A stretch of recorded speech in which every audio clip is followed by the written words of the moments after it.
gisaulog nato ang Pentekostes. It was this day nga ang Espiritu Santo Ninaog, descended on the disciples as a mighty wind nga mao ang gisgutan sa unang pagbasa. And this was God breathing on them. Gitayhupan sila sa Ginoo. At the creation, inumduman nato sa Old Testament, especially in the book of Genesis, ang Ginoo, gitayupan niya, He breathed into a pile of dirt, gikan sa lapok, o kini nahimong tawo, became the first man. That was the Old Testament. In the New Testament, sa Bagong Tugon, in the Pentecost, the Son breathed into a collection of disciples. So, usa ka grupo sa mga sumusunod ni Kristo iyang gitayhupan. And they became the church. Nahimong simbahan. It was the small Christian community. This marks the start of the church. Mo kani ang sinugdanan sa atong simbahan. And therefore, Pentecost means the birth of the church. Sa atong Ebanghelyo, kaduha gibalik-balik sa Ginoo, nga nagaingon, peace be with you. Only after Jesus breathed on the Holy Spirit, gihatag una ang kalinaw, then He breathed on them the Holy Spirit. What follows is the forgiveness of sins. My dear friends, peace here is the requirement or qualification of or to receiving the Holy Spirit. After the Spirit is breathed on us, we are given the power to forgive also. Muna nga, to understand more the Holy Spirit is to receive peace first, and then forgiveness of sins afterwards. Peace comes from Jesus. Forgiveness comes from peace. Jesus gives He gave to all of us. And by the way, peace o kalinaw nga gisgutan dinhi is not the absence of war. It's not the absence of crisis. It's not the absence of problems and difficulties sa tong kinabuhi, But pasabot kining kalinaw, this is a peace that despite of our crisis, despite of our sickness, despite of our problems, difficulties, despite of war, despite of famine, we are still at peace. Tungod kay kini ang kalinaw nga nagakunik, that means that we are connected to God. We are at peace because we know that God is with us. Dili nang peace nga to ang atong ginahuna nga kalinaw tungod kay hayahay ang kinabuhi. Dili. This is a peace that despite and in spite of everything, we are still at peace because we know that God is with us. That the Holy Spirit is with us. Mao ni ang kalinaw nga gihatag ni Kristo kanatong tanan. This is a peace, that revenge evaporates and hatred stop. And then, dali ra kaayo, it is easy for us to forgive because we are at peace. Mga kaigsuunan ko ni Kristo, kung mangita ta ni Kristo, to find Christ is to look at the cross.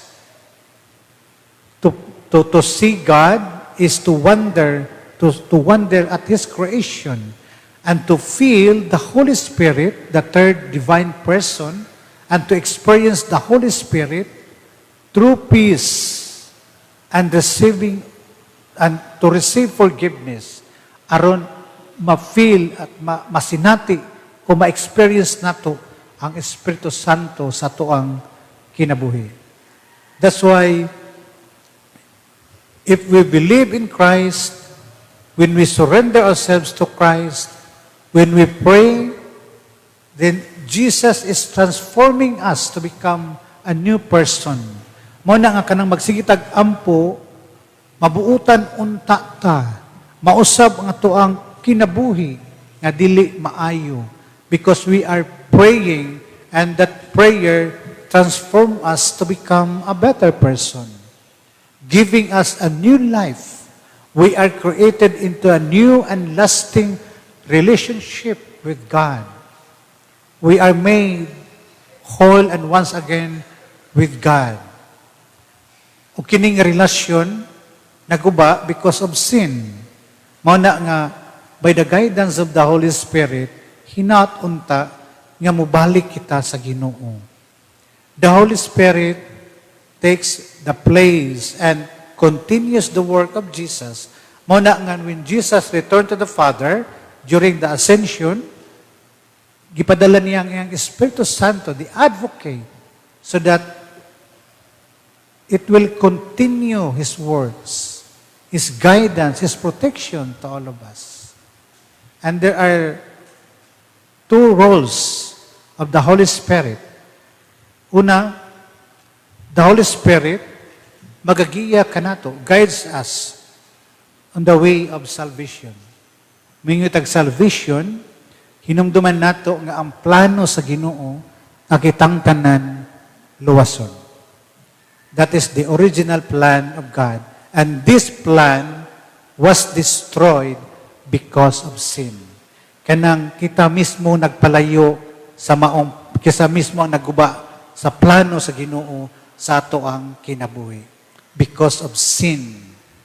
Tungod sa atong pagpakasala. Muna nga, ang Espiritu Santo magagiya kanato, no, kung nakabantay mo, nga kung makabuhat tag dili maayo, kung tahay nakasala ka, di ba makulbaan ta, no? Mura ka og dili mahimutang. No nakikaaway, di ba? Di jud ka mahimutang. O labi na og dako kay og sala, di jud ka katulog, no? Why? Because the Holy Spirit, no, guides us. Naghunghong kanato nga mali ang atong gibuhat. Mo nang makulbaan ta. Mo nang di ta makatulog usahay tungod kay mali ang atong gibuhat. Mo na ang role sa Holy Spirit no to guide us to the way of salvation. He leads us to the Father. He is the way to Jesus. We have to listen the promptings of the Holy Spirit. Kay tungod ang Espiritu Santo naga-advise, nagagiya kanato kung unsay angay nga buhaton. Ug masinati lamang nato ang kanang encouragement. Madungog lang nato ang hunghong sa Espiritu Santo kung kita mamati. Muna nga we need silence at least 15 to 30 minutes every day. Dili nang magsigilan tag trabaho, magsigilan ta og tuon, nga wala ta maminaw kung unsa ang mensahe sa Ginoo kanato pinaagi sa Espiritu Santo. Mao na nga bisag usahay sige tag paningkamot, sige ta og trabaho, wa gyapon asenso. Maningkamot ta wala gyapon masulbad atong gipangayo ngano man wala man ta nagsunod kung unsang kabubuton sa Ginoo. Kay wala di man ta kabalo maminaw sa kanang prompting of the Holy Spirit. Kay gusto ta nga tuang masunod. Mo na nga failure gihapon ta.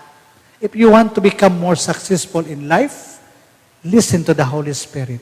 Paminawon nato kung unsa ang hunghong sa Espiritu Santo, kung unsa iyang gusto buhaton nato. Kay aron magiyahan ta sa maayo nga dalan. Dili sa dating daan ha, sa maayo nga dalan. Mo na ang ato ang role, one of our assignments, atong assignment, please try your best, at least, no, mamalandong ta, reflection, 15 minutes to 30 minutes every day. Bahala kung saan oras, morning, evening, basta doon na kita'y panahon nga mamalandong, paminawo nato ang role, ang ang prompting sa Espiritu Santo sa tuang kinabuhi. Because the role of the Holy Spirit is to guide us always to God. Ikaduha, the Holy Spirit makes us understand the essence or the importance of our Christian life. The ways of Christ and the will of Christ in our life. Muna nga, we have to listen also to the church because ang simbahan nagitukod sa Ginoo, no, gihatagan og daghang gahom aron kita no maluwas, aron kita mahiuyon diha sa plano sa Ginoo sa kaluwasan kanatong tanan. Makaigsunan ko ni Kristo, let us allow the Holy Spirit to revitalize, to renew us, and to take control of our life so that all of us, we will receive the gifts of the Holy Spirit. No? There are 7 gifts of the Holy Spirit: wisdom, understanding, counsel, fortitude, knowledge, piety, and fear of the Lord. And there is also what we call the fruits of the Holy Spirit. No, 12 kabuk na: love, joy, peace, patience, goodness, kindness, faithfulness. Kining tanan, no, will sanctify us and make us more like Christ, especially the way we act and the way we speak. Palihog manindo.